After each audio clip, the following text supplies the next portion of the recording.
Voltamos ao nosso Tome Ciência. Hoje estamos recebendo o Marcelo Migon, psiquiatra, a Tânia Cavalcante, da Divisão de Controle de Tabagismo do INCA, a Maria do Céu Bataglia, psicoterapeuta, e a Cristina Loyola, consultora de saúde mental do Ministério da Saúde. Bem, afinal de contas, a gente fica no dilema. Ao mesmo tempo, o álcool é lícito, é vendido, é parte de uma indústria poderosa. Qual é a dimensão do prejuízo? Ou seja, o alcoolismo, qual é o peso que ele tem na saúde do país, e o que é que o Ministério pensa a respeito disso nesse sentido? A proposta do Ministério de organizador da rede, né, de novos dispositivos de assistência a pessoas com problemas do uso abusivo de drogas são os centros de atenção psicossocial. No nosso caso específico aqui, os CAPs, como a gente chama, de álcool e drogas. Então, eu vou falar dessa situação, desse CAPs que eu trabalho em Nova Iguaçu, para a gente ter assim, uma certa perspectiva do serviço público, comunitário, quer dizer, qual é a demanda. Então, a gente pode dizer que a demanda de CAPs é de um público masculino, percentual mais do que o dobro de homens, alcoolistas, mais de 36 anos de idade e que apresentam comorbidade de hipertensão arterial sistêmica e diabetes. Então, esse é o quadro e que não é pouca coisa, né? Não só em termos de dano, mas em termos de custo. E a gente for falar de Estado, for falar de gestão, não é? Quer dizer, o custo de se tratar não só o alcoolismo, mas doenças que cursam cronicamente, como diabetes e a hipertensão, e a necessidade de intervenção nesse desenrolar e de suporte ao longo da vida, é muito caro. É caro para o Estado. Né? E do ponto de vista de dimensão, a gente tem um quadro percentual de que âmbito nós temos em população de alcoolismo? Olha, a gente... Dois dados interessantes. A gente calcula em torno de 10% da população, se eu não me engano, em relação a isso. Mas o que é importante, eu acho, a gente levantar, é que na medida em que por exemplo, 20% dos casos tratados na atenção primária encobrem um uso de alcoolismo que fica invisível. Por exemplo, você pega uma pessoa que tem diabetes e trata o diabetes sem conseguir chegar na origem ou numa comorbidade que na realidade é posterior ao fato do uso abusivo de álcool, né? Então, esses dados, ele ainda na realidade estão subnotificados, porque eles se perdem num olhar que não é tão atento ainda, não é? Por exemplo, nos hospitais, você pode pegar uma pessoa com AVC, ou com um AVC do tipo hemorrágico. Quando você vai ver a queda que ocasionou, foi uma ingestão de álcool, então tem todo, não é uma transparência dura, não é? Dura e cara. Seria aquela citação já feita aqui de que, no caso de brigas, lesões, etc., 70% dos casos tem a componente do álcool no meio. Que então, a violência está ligada ao consumo de álcool, né? Isso é um dado, é uma perturbação. Quase, o sexo desprotegido, há uma série de questões que tornam o problema mais grave, não é? Mas um problema de saúde pública. Bem, para além da moral dos costumes, é um problema de saúde pública. Bem, nesse campo, eu perguntaria para a Tânia que dados a gente tem e, no caso do fumo, está mais do que divulgada a questão da saúde, no mínimo na caixinha do cigarro. Quais são os dados que vocês têm da incidência e da perturbação disso no país? O tabagismo ele é o principal fator causal as doenças que mais matam no Brasil, câncer e as cardiovasculares e câncer, nessa ordem.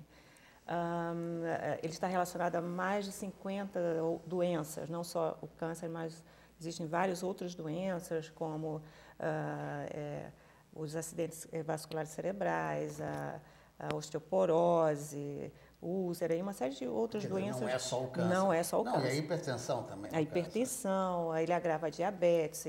Então, é um fator que agrava, não só causa, mas agrava uma série de outras condições. E para o Sistema Único de Saúde, o peso do tabagismo é muito grande. Recentemente foi feito um estudo pela uma pesquisadora da Fundação Oswaldo Cruz sobre o custo das doenças tabaco-relacionadas, onde ela considerou apenas uma pequena parte dessas doenças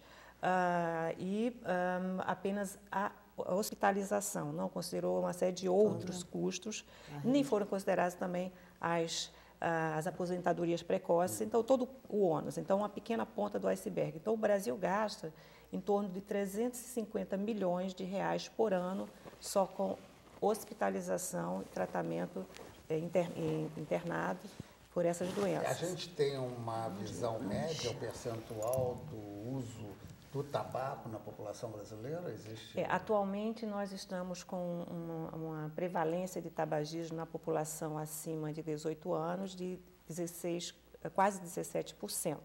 É um dado muito bom, se você considerar que em 1989 essa proporção era de 34%.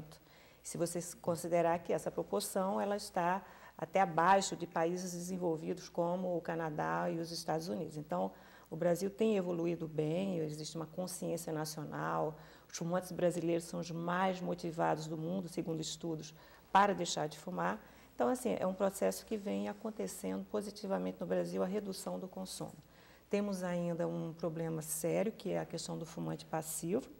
No Brasil ainda temos quase que metade da população se expondo passivamente, seja em casa, seja nos ambientes de trabalho. A comprovação realmente? Sim, dizer, teria que ser aquele casal, porque já chega aquele ponto, não fuma perto de mim que eu vou ficar doente. Chega o que ponto? Existem vários estudos que mostram que aquela fumacinha que as pessoas pensam que é inocente, sai da ponta do cigarro, ela contém concentração muito maior do que a que o fumante traga de carcinogênicos, substâncias que causam câncer, e outras substâncias como formaldeído, que é a mesma coisa do formol, o tolueno, e uma série de substâncias que causam irritação. E aí, no caso, aquela mesma coisa que a gente conversava com o Marcelo, dependendo das condições de organismo dessa pessoa, pode ser muito Se uma pessoa, violento. por exemplo, já tem um problema de coração, e ela tem que trabalhar, por exemplo, um garçom que tem que trabalhar num restaurante ou numa boate, que todo mundo fuma, ele vai ter um agravamento rápido da sua condição.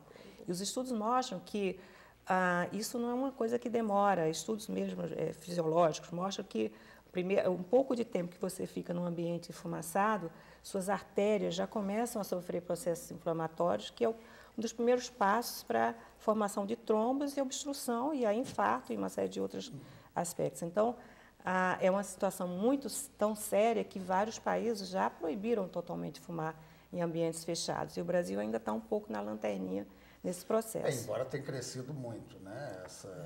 E a gente até conversava antes de que está havendo uma queda maior nos homens, embora eles ainda sejam maioria de fumantes, e as mulheres ainda continuam fumando muito, né?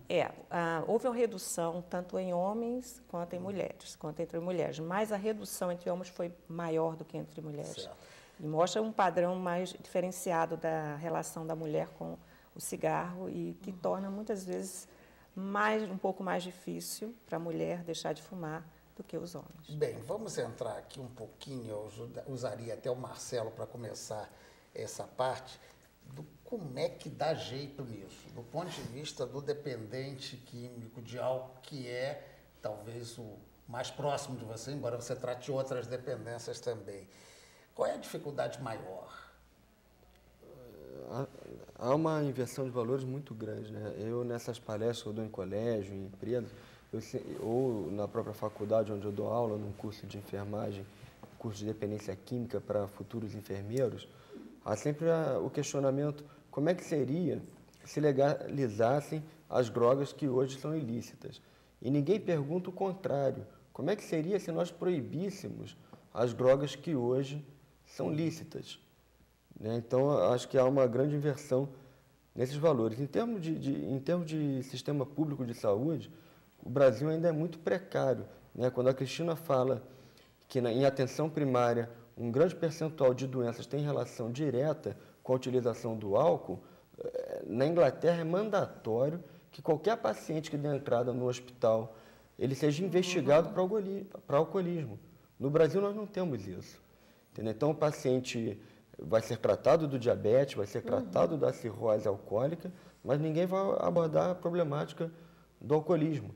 Nós tivemos agora lá no Hospital Universitário um caso de um rapaz de 29 anos de idade com cirrose alcoólica, que o serviço de psiquiatria só foi contactado após ele ter algumas alucinações auditivas, ouvir vozes.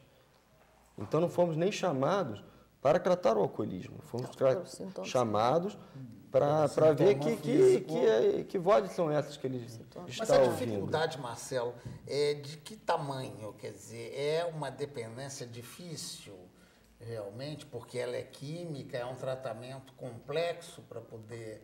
Essa pessoa que tem a tendência, que faz o uso. O percentual de recuperação nos melhores centros é muito baixo, né? Gira em torno de 5% a 10% de recuperação daqueles que buscam um tratamento. Então, há uma grande dificuldade para a recuperação.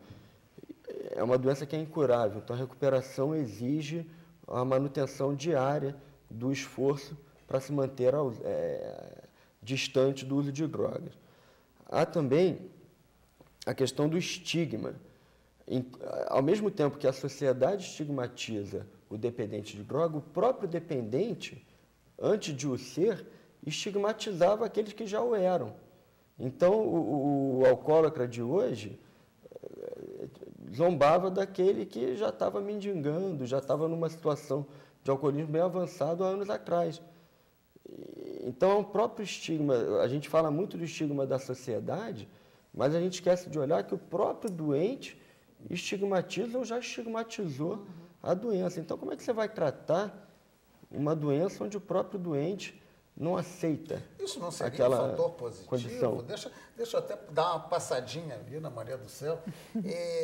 Essa questão do estigma da marca individual. Quer dizer, se o sujeito achava ruim no outro, quando ele se encontra com um problema, não seria até um fator, poxa, eu não quero ficar igual ao fulano? Mas tem um outro lado, quer dizer, até ele aceitar que ele é alcoólatra, né, demora muito, exatamente porque ele tem o estigma. Né? Aceitar que ele mesmo está precisando de se tratar disso, né, é muito difícil, porque é sempre não, eu bebo socialmente, eu só bebo fim de semana, quer dizer, todo mundo bebe, então isso dificulta muito, né, o tratamento. Vamos então buscar as soluções depois do intervalo? Até já.